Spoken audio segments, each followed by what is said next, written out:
بتائیں، پہلے تو یہ بتائیں کہ کیا چیز ڈاکٹر صاحب نے مختلف کی آپ سے؟ بیکاز جب آپ تھے اور آپ کو ہٹایا گیا تو ہمیں بتایا گیا کہ جی بس باتیں ٹھیک نہیں ہیں، شاید آپ کی پالیسی غلط ہے، سب کچھ ہے، اور آپ ڈالر میں مارکیٹ کھول رہے ہیں، آپ پیٹرول کی قیمتیں بڑھا رہے ہیں، so you have incurred the wrath of people who matter. لیکن پھر ہم نے دیکھا کہ وہی چیزیں ساری ہوئی. تو پہلے تو یہ بتائیں ڈار صاحب کی پالیسی میں اور آپ کی پالیسی میں فرق کیا تھا، اگر کوئی تھا تو؟ شکریہ مالک صاحب. دیکھیں، میں جب وزیر بنا ہوں اپریل میں، تو وزیر اعظم صاحب کی مرضی سے اور ان کی اجازت سے میں نے فوراً IMF سے بات چیت شروع کی. اور پہلی ان کی یہ بات تھی کہ جو خان صاحب نے وہ دیے رکھے تھے ڈیزل اور پیٹرول کے اوپر، جو لمبے نقصان کر رہا تھا حکومت، اور جو ڈسکاؤنٹ دے رکھے تھے جس کے تحت 70 روپے تقریباً ڈیزل پہ نقصان ہو رہا تھا اور پر لیٹر، اور 40 روپے پیٹرول پہ پر لیٹر نقصان ہو رہا تھا، وہ بند کیا جائے. اس پہ مجھے 2 مہینے لگے اجازت لینے میں تمام سٹیک ہولڈرز سے، اور 2 مہینے کے بعد ہم نے وہ بند کیا، بجٹ پیش کیا اور IMF سے اجازت لے لی. ہم نے ظاہر ہے کہ روپے کی ہمارے پاس ڈالر کے اتنے ذخائر نہیں تھے، اور میں اس موڈ میں تھا بھی نہیں کہ میں ڈالرز مارکیٹ میں ڈال کے روپے کو مضبوط کروں. اور مجھے یہ بھی پتہ تھی کہ میں اگر آرٹیفیشلی روپے کو مضبوط کرتا ہوں تو اس سے میرا ایکسپورٹ کم ہو جاتا ہے، اس سے میری ریمیٹنس کے اوپر اثر آ جاتا ہے. تو ہم نے اس لیے پہلا ٹرانچ بھی لیا، 8واں اور 9واں ریویو کمپلیٹ کیا، اور 7واں اور 8واں ریویو کمپلیٹ کیا، اور پھر 9ویں ریویو پہ گئے. اس دوران ڈار صاحب ہر وقت یہ روز ہی ٹی وی پہ جا کے بات کرتے تھے کہ پیٹرول سستا ہونا چاہیے، یہ سستا ہونا چاہیے، وہ سستا ہونا چاہیے، ڈالر نہیں جانا چاہیے، ڈالر 180 کا ہونا چاہیے. اور جب ڈار صاحب آئے ان دنوں میں ڈالر اوپر گیا تھا، کیونکہ کچھ بیانات ایسے آئے تھے جس سے لگ رہا تھا کہ کچھ تذبذب ہے حکومت میں. تو 213-14 پہ لے کے آ گئے تھے ہم ڈالر کو، پھر وہ واپس 240 پہ گیا، پھر 2 دن میں کم بھی ہوا، اور پھر 229 پہ ڈار صاحب نے ڈالر کو روک لیا. جب 229 پہ انہوں نے ڈالر کو روک لیا بینکوں سے کہہ کے، تو اس کے بعد ریمیٹنس بھی آپ کی کم ہوئی اور ایکسپورٹ بھی آپ کی کم ہوئی. اور پھر آپ کو جب ایکسپورٹ اس مہینے تو کم ہوئی یا نہیں ہوئی، لیکن آپ کو پھر آرڈرز نہیں ملتے، کیونکہ آپ کا جو بائر ہے، جو آپ کا جو ٹیکسٹائل کی مل کا اونر ہے یہاں پہ، وہ 229 کے حساب سے کرتا ہے آپ کو. اور یہاں پہ جو امپورٹڈ چیزیں تھیں وہ مہنگی ہوتی رہیں، کیونکہ آپ نے چاہے 229 میں اگر آپ کو ڈالر ملے ہوں، لیکن آپ کا ریپلیسمنٹ ڈالر 270 کا تھا، تو آپ وہ مہنگا کرتے ہیں. بہرحال پھر فروری ہو گئی، اس کے اندر 2-4 مہینے تک آپ نے کہا I don't care about the IMF اور دیگر باتیں جو کی، تو اس میں 4-5 مہینے نکل گئے. آپ کا ڈیفالٹ کا رسک ادھر بڑھتا رہا. جب ڈیفالٹ کا رسک بڑھتا رہا تو آپ کے پاس ڈالر کی ڈیمانڈ آ گئی، ہولڈنگ کی ڈیمانڈ، کہ لوگوں کو لگ رہا تھا کہ خدا نخواستہ پاکستان ڈیفالٹ کر دے گا، تو لوگوں نے ڈالر خریدنا شروع کر دیے، اور بہت سارا ڈالر خریدنا شروع ہو گیا. 315 روپے تک کا کام ہوا ہے، 317 میں بھی کام ہوا ہے پاکستان میں، لوگوں نے ڈالر خریدے. اب اللہ کی مہربانی سے پھر جب پرائم منسٹر کو لگا کہ سر سے پانی گزر رہا ہے، اور انہوں نے ایک پروگرام جا کے IMF کے مینیجنگ ڈائریکٹر سے پیرس میں 3 مرتبہ ملاقات کی، پھر 3 مرتبہ فون پہ بات کی، میرے خیال سے دیگر ممالک کے وزرائے خزانہ سے بات کری. پھر جب IMF کی مینیجنگ ڈائریکٹر نے ان کو کہا کہ آپ اور پیسے لے کے آئیں، تو انہوں نے اسلامک ڈیولپمنٹ بینک کے صدر سے خود بات کی، $1 بلین ان سے بھی کمٹمنٹ کروایا. جب پرائم منسٹر نے یہ کام کیا جو عام طور پہ فائنانس منسٹر کر لیتے ہیں، تو اس کے بعد پھر یہ ہو گیا پروگرام. اور نہ صرف یہ پروگرام ہو گیا، بلکہ اللہ تعالیٰ کی مہربانی سے IMF نے ایک نیا 9 مہینے کا پروگرام آپ کو دے دیا. تو جو ہم مس کر رہے تھے، مجھے اس پہ ہم آتے ہیں، اس پہ مرفا صاحب اس پہ ہم آتے ہیں. میں ذرا پاسٹ کی کچھ چیزیں کلیئر کرنا چاہ رہا ہوں. ستمبر میں پاکستان نے سسپینڈ کیا نا بات چیت، کہ IMF نے بات چیت بند کی تھی پاکستان سے؟ نہیں، ایز سچ بات چیت تو بند نہیں ہوئی تھی. آپ نے ڈالر کو رکھ دیا تھا 228-229 پہ، تو IMF کہہ رہا تھا کہ آپ یہ ڈالر ٹھیک کریں تو ہم آئیں گے. آپ نے دیکھا کہ جس دن ہم نے یہ ڈالر ٹھیک کیا تھا فروری کے اندر، اس کے دوسرے دن IMF نے جو ہے وہ مشن بھیجنے کا وعدہ کیا تھا.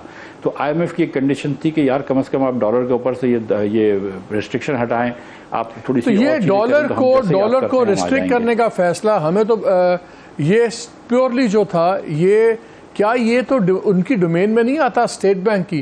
بکاز ہمیں تو بتایا جاتا ہے کہ اسٹیٹ بینک خوفناک حد تک انڈیپینڈنٹ ہو گیا ہے، تو گورنمنٹ کے تو ہاتھ بند گئے ہیں، اس کا موڈ ہوتا ہے انٹرسٹ بڑھا دیتا ہے، ڈالر کا وہ فری فلوٹ میں جا رہا ہے. تو پھر کیا اسٹیٹ بینک کے ساتھ مل کے یہ state bank was playing with the finance minister?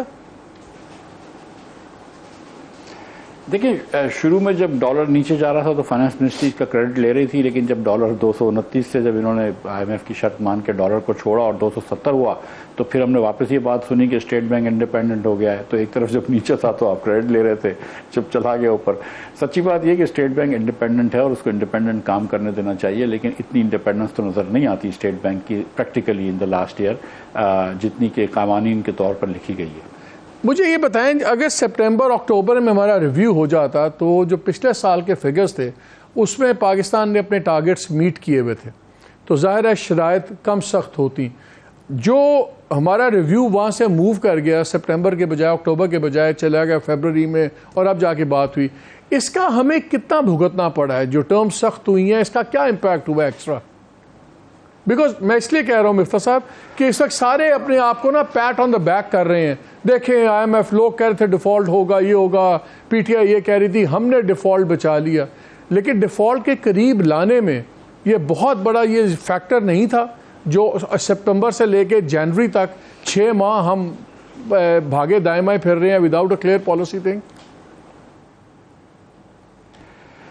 دیکھیے جولائی میں جب آئی ایم ایف سے ڈیل ہو گئی تھی اس کے بعد ڈیفالٹ کے چانسز ایک دم ختم ہو گئے تھے، ایک دم مطلب بہت کم ہو گئے تھے. جولائی 2022 جولائی 2022 میں. اس کے بعد جب سپٹمبر میں یہ کوارٹر ختم ہوا اور اکتوبر میں آئی ایم ایف سے اگر نیگوشیٹ ہو جاتا اور 9th ریویو ہو جاتا تو پھر وہ ڈیفالٹ کے چانس بڑھتے نہیں. لیکن جب دسمبر آئی تو اس کے بعد سے آپ نے دیکھا کہ 2-3 مہینے کھنچ گئے تو ڈیفالٹ کے چانس بڑھ گئے. اور پھر ہم جیسے لوگوں نے یہ کہا تھا کہ آئی ایم ایف کے علاوہ کوئی راہ نجات نہیں ہے، کوئی راہ فرار نہیں ہے، آئی ایم ایف سے آپ ڈیل کر لیں آپ ڈیفالٹ سے بچ جائیں گے، آئی ایم ایف سے ڈیل نہیں کریں گے تو چوتھے کوارٹر اس سال کے اندر جو ہے وہ بہت مشکل ہو جائے گا. اور یہ بات جو ہے یہ میرے خیال سے سب کو ہی پتہ تھی، کیونکہ یہ اس میں اکنامکس کی بھی ضرورت نہیں، تو سمپل میتھ ہے کہ مطلب آپ کے نمبری پیسے ختم ہو جاتے. تو اب آئی ایم ایف سے ڈیل ہو گئی، یہ مسئلے ختم ہو گئے. اس کے بعد آپ نے دیکھا کہ دسمبر وغیرہ کے اندر یا جنوری کے اندر جب یہ دوسرے ممالک نے یو اے ای نے اور سعودی عرب نے 2 اور 1 بلین 3 بلین کی بات کری تو انہوں نے بھی مشروط کر دی آئی ایم ایف کے پروگرام سے. تو آپ کے پاس وہ بھی پیسے 3-4 میں 5 مہینے سے پڑے ہوئے تھے لیکن آپ ان کو لا نہیں سک رہے تھے کیونکہ وہ آئی ایم ایف سے مشروط تھے. اس دوران یہ ہوا کہ ایکچولی ڈیفالٹ کی خطرے کی وجہ سے پاکستان کے اندر 3-4 چیزیں ہوئی ہیں. ایک تو چونکہ آپ نے ڈالر آرٹیفیشلی نیچے رکھا تھا تو ایکسپورٹ کم ہوا. دویم آپ نے جب ڈالر نیچے رکھا اور اوپن مارکیٹ اور ایکچولی اوپن مارکیٹ اور انٹر بینک مارکیٹ میں فرق ہوا تو ریمیٹنس حوالے کی طرح آنا شروع ہو گئی. اور تیسری چیز ہوئی کہ کچھ فورن بائرز کو بھی ڈر لگنے لگا تو بہت ساری کمپنیوں نے ایکسپورٹ کے آرڈرز کو تھوڑا لوز بھی کیا، انہوں نے ہیج کرایا، کچھ انڈیا دے دیا کچھ چائنا دے دیا. اور اس کے بعد آبویسلی کہ ایک ڈیفالٹ جب ہو رہا ہوتا ہے آپ کو لگ رہا ہوتا ہے تو لوگ ڈالر خرید کے رکھتے ہیں کہ یار خدا نخواستہ کچھ ہو جائے تو ڈالر خرید لو. تو ان 4 چیزوں کی وجہ سے نقصان تو ہوئے ہیں، لیکن یہ بات تو پھر بھی ضروری ہے کہنا کہ حکومت نے بہرحال پھر آخر میں اپنا کام کر لیا. پرائم منسٹر صاحب نے یہ کام کر لیا، سعودی عرب سے بھی پیسے آ گئے، یو اے ای سے بھی پیسے آ گئے، آئی ایم ایف سے موسٹ امپورٹنٹلی پیسے آ گئے، ڈیل کر لی. اور پرائم منسٹر نے یہ کام تو اپنا پولیٹیکل کیپٹل. لیکن یہ تو آپ وہی بات کر رہے ہیں، یہ تو آپ وہی بات کر رہے ہیں کہ ایک مریض کی پہلے طبیعت اتنی خراب کر دو کہ اس کو وینٹیلیٹر پہ ڈالنا پڑے اور پھر جب وینٹیلیٹر سے ہٹے تو پھر کہیں یار میرے سے بہترین تو ڈاکٹر کوئی نہیں ہے، دیکھیں میں نے وینٹیلیٹر سے بندے کو بچایا ہے. تو وینٹیلیٹر پہ پہنچایا بھی تو انہوں نے ہی ہے نا. اور ایک سوال اور، وہ تو شہباز شریف نے تو نہیں پہنچایا، شہباز شریف نے تو نہیں پہنچایا نا. تو کس نے پہنچایا؟ اب وہ خیر مالک صاحب آپ اسلام آباد میں بیٹھے ہیں ایوان اقتدار کے پاس، آپ مجھ سے زیادہ جانتے ہیں، لیکن یہ میرا تو خیال ہے کہ یہ مریض کو جو ہے چلے وہ. لیکن ابھی ایک بات ہے، وہ تو ابھی ڈاکٹر صاحب تو ابھی بھی میرا ہی نام لے لے یار، ڈاکٹر صاحب تو ابھی بھی کہتے ہیں کہ 200 سے نیچے ریل ایکسچینج ریٹ ویلیو ہے، اور وہ کہتے ہیں میں نہیں